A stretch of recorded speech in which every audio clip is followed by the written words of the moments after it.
knowing what you guys try to do.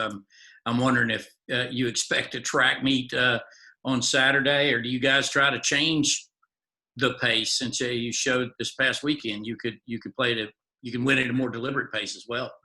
No, we want to play fast. I mean, we want to play fast. I mean, there's no doubt about that. And we anticipate that they will. He's established in his program. He can mix defenses. He can press man-to-man. He can press with his zone. He can fall back to man-to-man. He can fall back to his zone. They play 12 guys.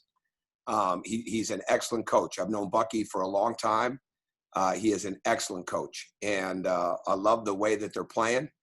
And I like watching his team. And when you've scored 174 points in a game, it doesn't matter who you're playing against. You have a high-powered offense. So we're going to have to do a great job defensively. It's the old John Wooden, be quick, but don't hurry. You know, we can't be in a situation where we get all rushed and do those type of things. We got to get good shots. We've got to get very good shots. But at the same time, we've got to come down and we've got to challenge their shots. We can't be a team that allows them just to sit there and get to the foul line because they drove to the rim or got open threes because we overhelped. Thank you. Coach, you mentioned they go 12 deep. Will you expand your rotation? Will you go deeper? Do you have I know you don't really have a set rotation yet, but how many guys do you anticipate playing?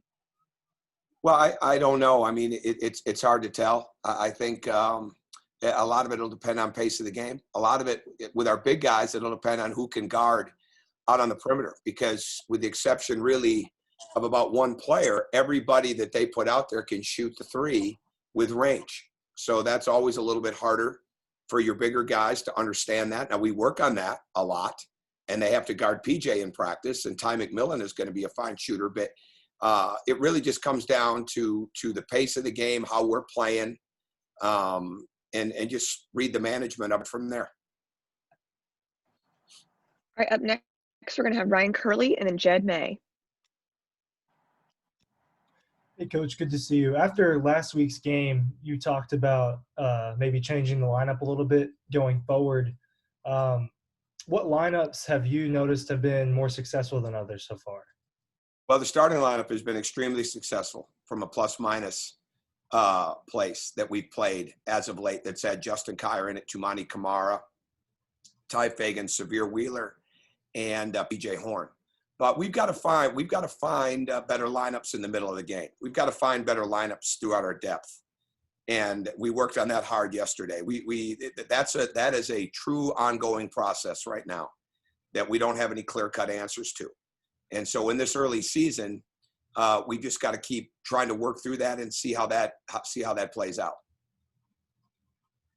Hey, Coach, I wanted to ask you about the three, I guess, headlining bigs with Tumani and PJ and Andrew Garcia. Just how do they complement each other with their skill sets, and I guess how much does that benefit a team when you've got three bigs that kind of all play a little different way? Well, and none of them are very big. When your biggest guy, the ones you just mentioned, is 6'8". In the case of Tumani, we don't have an abundance of size, obviously. So we've got to have versatility with that. We've got to have guys that can have real multidimensional capabilities on both offense and defense. And I think the fact that you mentioned all three of them in the same breath, we can play them at the same time. And I think that is a really, really important thing. And we need them all to continue to develop their guard skills, because without KD Johnson, there's no question that limits us somewhat backcourt-wise in the sense of having depth. And with Jaquan leaving like he did, that steps into your depth. But certainly in the case of KD, not having him there, because we had him earmarked with the way that he has played in practice, to be a guy that would really contribute for us. So with that being said, all of those guys have got to do an even better job of decision-making, having the basketball in their hands where they're making plays for others. And we work on that constantly. And that, again, is another thing that's a work in progress. But bottom line, all three of those guys can play together at the same time. All right, up next, let's have Palmer Tomes and then Lance McCurley. Yeah, Coach, you mentioned KD there. First of all, any update on his status? And then second off, I'm guessing you've seen the news from Coach K and them deciding to cancel the rest of their non-conference schedule and him kind of calling into question whether college basketball should be played. How comfortable do you feel with what you have going on here at Georgia and what the SEC has planned?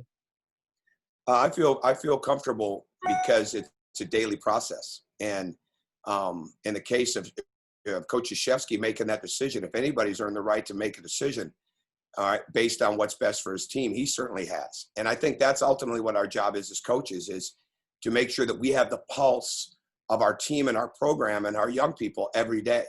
And at the same time, follow along with the science, follow along with the guidelines that have been put in place by the school and by the league, and do the best we can with that. And there's not a day goes by that we don't talk about awareness, that we don't talk about what's going on in the nation, that we don't talk about precautionary steps, that we don't cover what else is going on with other sports programs, not only in basketball, but in football. And we just try to keep that level of awareness at a really, really high place. But as far as the daily process of what we're trying to accomplish with our safety mechanisms, with our testing procedures, with our protocols, I feel very comfortable with that.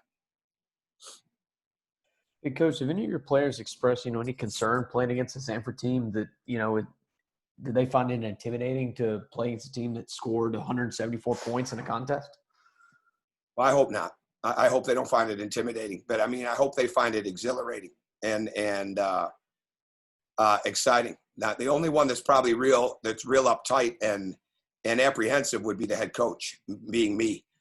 When you see a team score like that. Plus, I know how good Bucky is as a coach, because I've seen his teams play for a lot of years in high school, back in Birmingham.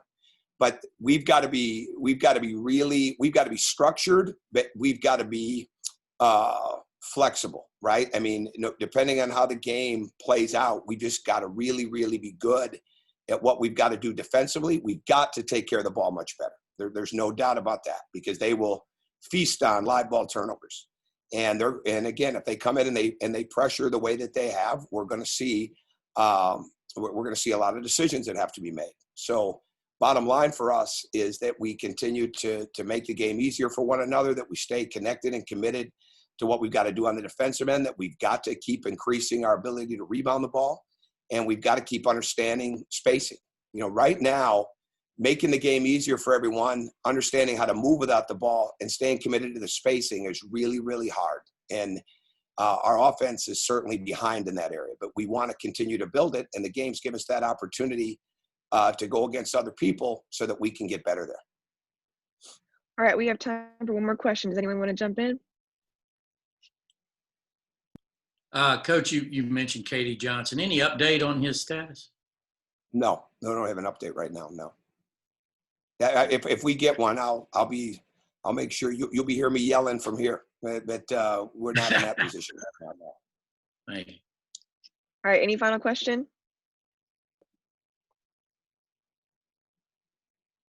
So much, Coach. All righty. Thank you.